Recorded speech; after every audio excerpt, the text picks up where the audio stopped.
కాదు. ఒకరోజు పొలం పనికి వెళ్ళాను. దెయ్యం పట్టుకుంది. 15 సంవత్సరాలు ఏడిపించింది. ఎక్కడికి వెళ్ళినా ప్రయోజనం లేకపోయింది. చివరికి దేవుని మందిరానికి తీసుకువెళ్ళారు. అక్కడ దైవజనులు నా కోసం ప్రార్థన చేశారు. దెయ్యం వదిలిపోయింది.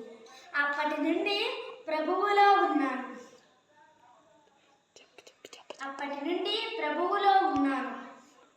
ప్రభువులో ఉండడానికి కొన్ని ఆటంకాలు ఉన్నాయి. నా కోసం ప్రార్థించండి.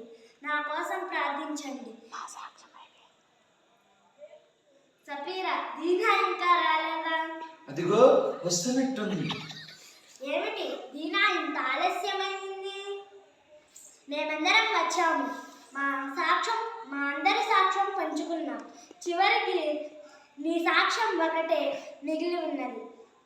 వెళ్ళు, నీ సాక్ష్యం చెప్పు దీనా.